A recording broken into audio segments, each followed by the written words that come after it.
देश के लिए आज गौरव का क्षण है। देश आज अपना 76वां गणतंत्र दिवस मना रहा है।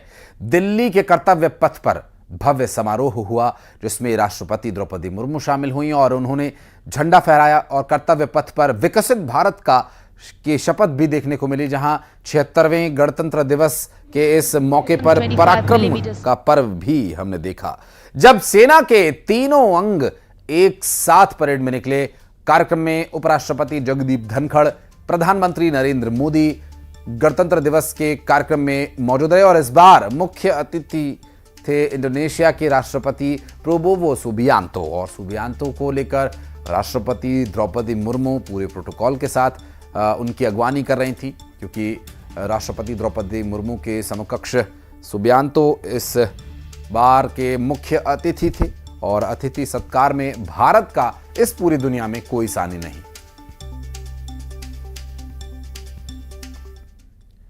भारत के गणतंत्र के 75 साल पूरे हो गए। इस मौके पर दिग्गज नेताओं ने ध्वजारोहण किया और देशवासियों को शुभकामनाएं भी दी और 5 तस्वीरें अब आपको दिखाएंगे। ये वो 5 तस्वीरें हैं जिसमें रक्षा मंत्री राजनाथ सिंह और विदेश मंत्री डॉक्टर एस जयशंकर ने दिल्ली में ध्वजारोहण किया। इसके अलावा नागपुर में राष्ट्रीय स्वयंसेवक संघ के सरसंघ चालक आरएसएस मुख्यालय में ध्वजारोहण करते नजर आए। इस मौके पर राष्ट्रीय स्वयंसेवक संघ के सरसंघ चालक मोहन भागवत ने झंडा फहराया और तिरंगे की सलामी तिरंगे को दी और बीजेपी अध्यक्ष जेपी नड्डा ने दिल्ली के बीजेपी मुख्यालय में तिरंगा फहराया, तिरंगा झंडा को सलामी भी दी और देशवासियों को गणतंत्र दिवस की शुभकामनाएं। बेंगलुरु में कांग्रेस दफ्तर में कांग्रेस अध्यक्ष मल्लिकार्जुन खड़गे ने तिरंगा फहराया और उन्होंने देशवासियों को गणतंत्र दिवस की अनंत बधाई दी।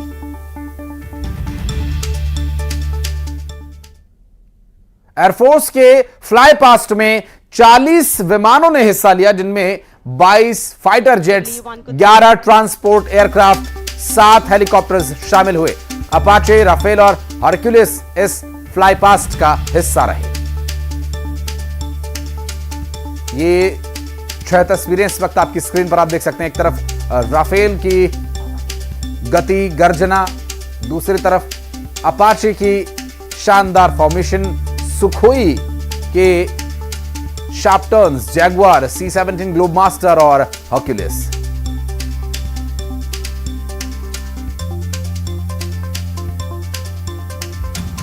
गणतंत्र दिवस के मौके पर जवानों ने अपने अंदाज में जश्न मनाया। अटारी बॉर्डर से लेकर लेह लद्दाख और समंदर तक जवानों ने तिरंगे के साथ गणतंत्र का जश्न मनाया, एक दूसरे को शुभकामनाएं और बधाई दी।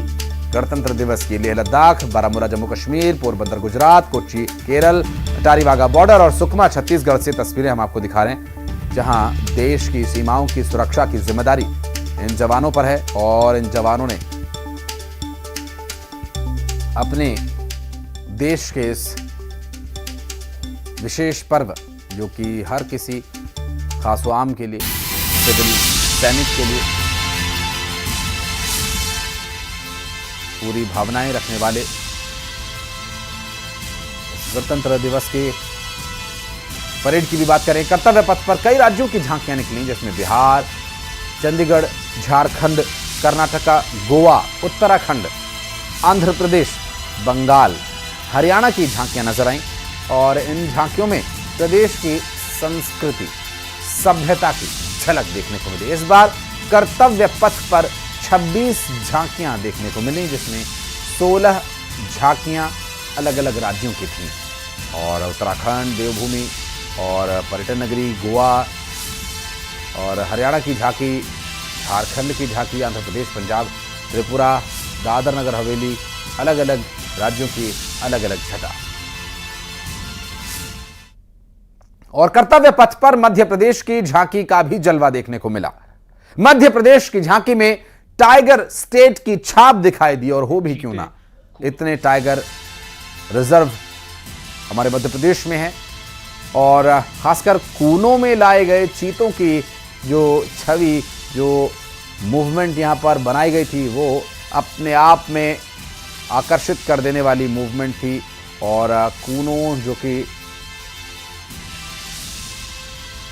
चीतों के लिए मुफीद साबित हो रहा है और चीतों का, टाइगर स्टेट्स का समन्वय लोगों के साथ कैसे है, कैसे यहाँ की रक्षा की जाती है, कैसे वॉलंटियर्स काम करते हैं, उनकी भी छटा यहाँ पर देखने को मिली और बेहद खूबसूरत ये झांकी देखने को मिली। इंदौर में सीएम डॉक्टर मोहन यादव ने झंडा वंदन किया। नेहरू स्टेडियम में आयोजित गणतंत्र दिवस कार्यक्रम में सीएम ने परेड की सलामी ली और सीएम ने सरकार की उपलब्धियों और भविष्य की योजनाओं का जिक्र किया। सीएम ने प्रदेश में निवेश बढ़ाने के लिए किए जा रहे प्रयासों का जिक्र किया। साथ ही फरवरी में होने वाली ग्लोबल इन्वेस्टर समिट के बारे में भी उन्होंने जानकारी दी और सीएम ने कहा कि निवेश के आने से प्रदेश में करीब 4 लाख युवाओं को रोजगार मिलेगा। संयुक्त प्रयासों से अब तक 4,17,000 करोड़ रुपए से अधिक के निवेश, जिसमें लगभग 4 लाख से अधिक युवाओं को रोजगार के अवसर प्राप्त होंगे। मध्य प्रदेश में उद्योग के विभिन्न निवेश के अभियान चलाए जा रहे हैं, जिसके माध्यम से मध्य प्रदेश ने देश के अंदर अब निवेश करने के लिए एक तरह से सबसे आकर्षक राज्य का अपना दर्जा पाया है। भोपाल में आगामी 24-25 फरवरी को होने वाली ग्लोबल इन्वेस्टर समिट की तैयारियां प्रारंभ कर दी गई है। जैसा कि आपको जानकारी देते हुए मुझे प्रसन्नता है कि हमारे यशस्वी प्रधानमंत्री श्रीमान नरेंद्र मोदी जी स्वयं इस निवेश कार्यक्रम का शुभारंभ करने के लिए आने वाले हैं। और गणतंत्र दिवस के मौके पर रीवा में डिप्टी सीएम राजेंद्र शुक्ल ने ध्वजारोहण किया और परेड की सलामी ली। मुख्य कार्यक्रम एसएएफ मैदान में आयोजित किया गया था, तो वहीं हरदा में प्रभारी मंत्री विश्वास सारंग ने तिरंगा फहराया, परेड का निरीक्षण किया। बैतूल में मंत्री नरेंद्र शिवाजी पटेल ने राष्ट्रध्वज को फहराया। देवास में डिप्टी सीएम जगदीश देवड़ा ने झंडा वंदन किया और परेड की सलामी ली। तो दतिया में जिले के प्रभारी मंत्री एंदल सिंह कसाना ने पुलिस लाइन में तिरंगा फहराया। नरसिंहपुर में प्रभारी मंत्री गोविंद सिंह राजपूत ने ध्वजारोहण किया।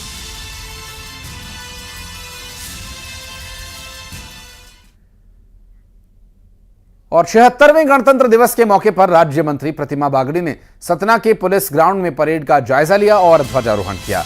वहीं सीधी के छत्रसाल स्टेडियम में आयोजित कार्यक्रम में प्रभारी मंत्री दिलीप जायसवाल शामिल हुए और मंत्री ने परेड की सलामी ली और झंडा वंदन किया। साथ ही मीशाबंदियों के परिजनों को सम्मानित भी किया। शिवपुरी में पोलो ग्राउंड पर गणतंत्र दिवस कार्यक्रम में ऊर्जा मंत्री प्रद्युम्न सिंह तोमर भी शामिल हुए और मंत्री महोदय ने ध्वजारोहण किया। झाबुआ में प्रभारी मंत्री कुंवर सिंह शाह ने गणतंत्र दिवस के मुख्य कार्यक्रम में हिस्सा लिया और ध्वजारोहण किया।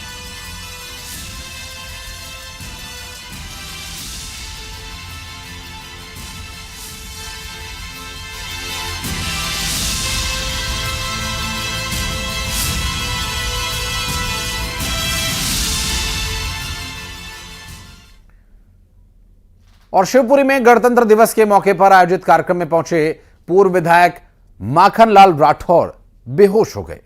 पोलो ग्राउंड से उन्हें जिला अस्पताल ले जाया गया, जहां उनका इलाज किया जा रहा है।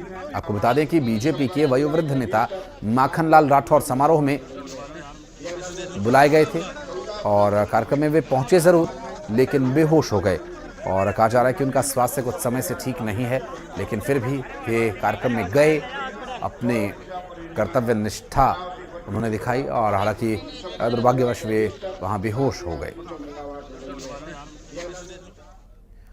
राहुल गांधी और प्रियंका गांधी वाड्रा के मध्य प्रदेश दौरे के पहले सियासी घमासान मच गया। इंदौर के महू में होने जा रही कांग्रेस की महारैली से पहले पूर्व विधायक और पूर्व कांग्रेसी नेता अंतर सिंह दरबार ने धरना प्रदर्शन किया।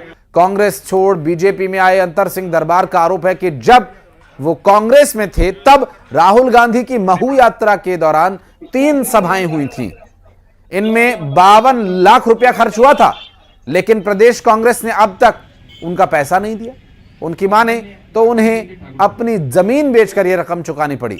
अंतर सिंह दरबार के आरोप के बाद बीजेपी ने सवाल खड़ा यह किया कि कांग्रेस के नेता कब तक लोगों को टोपी पहनाते रहेंगे।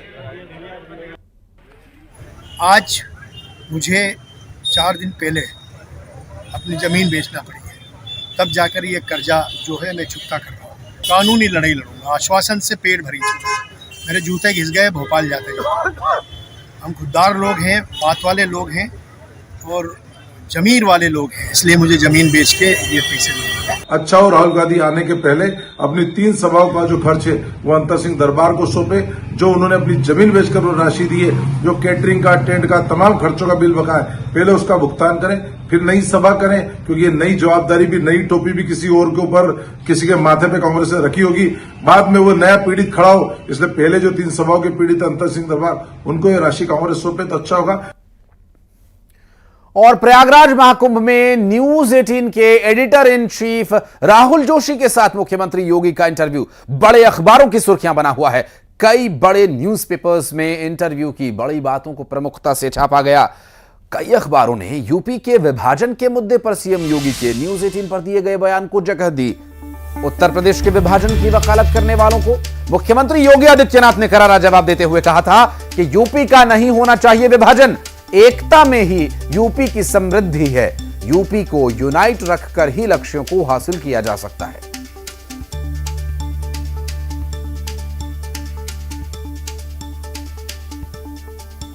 और यह धमाकेदार इंटरव्यू अब से कुछ ही देर में आप देख पाएंगे न्यूज 18 मध्य प्रदेश छत्तीसगढ़ पर भी। पूरा इंटरव्यू देखने के लिए आप बने रहिए न्यूज 18 मध्य प्रदेश छत्तीसगढ़ के साथ, क्योंकि दोपहर 2 बजे ये धमाकेदार इंटरव्यू आपको देखने को मिलेगा न्यूज 18 मध्य प्रदेश छत्तीसगढ़ के चैनल पर। और ये जो पूरा इंटरव्यू है, इस तरह की कई बड़ी बातें उत्तर प्रदेश के मुख्यमंत्री योगी आदित्यनाथ ने कही हैं।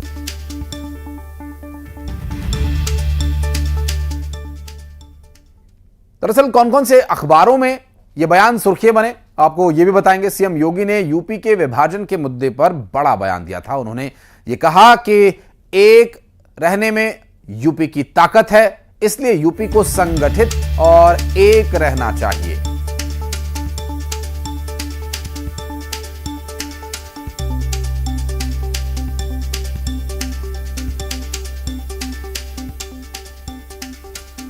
योगी जी, एक समय में मायावती जी बात करती थी कि उत्तर प्रदेश बहुत बड़ा प्रदेश है, यहाँ से 80 लोकसभा के एमपी जाते हैं।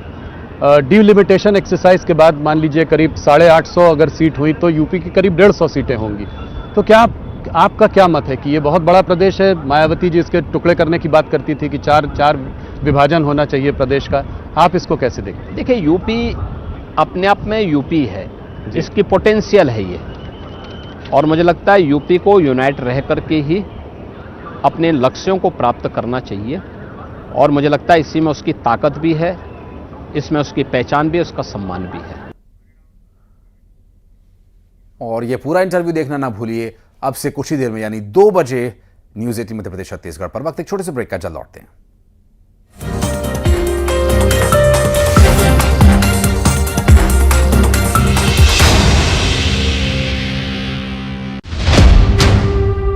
ये बहुत बड़ा प्रदेश है, मायावती जी इसके टुकड़े करने की बात करती थी कि 4 विभाजन होना चाहिए प्रदेश का। यूपी को यूनाइट रह करके ही अपने लक्ष्यों को प्राप्त करना चाहिए। मुझे लगता है इसी में उसकी ताकत भी है, इसमें उसकी पहचान भी है, उसका सम्मान भी है। उत्तर प्रदेश की इकोनॉमी में कम से कम 2 लाख करोड़ रुपए का ग्रोथ होने वाली है। राजस्व रिकॉर्ड टटोलने के बाद जो चीजें सामने आई कि इनके दावे गलत थे, इसलिए हमने कहा कि वक्फ बोर्ड को कोई माफिया बोर्ड मत बनाओ। आप देख सकते हैं वहां पर यमुना जी को गंदे नाले में बदल दिया है। यहाँ की यमुना जी में आप आचमन भी ले सकते हैं, स्नान भी कर सकते हैं।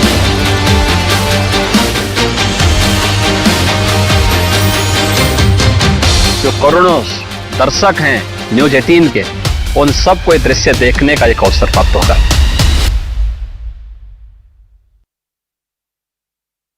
हिंडाल्को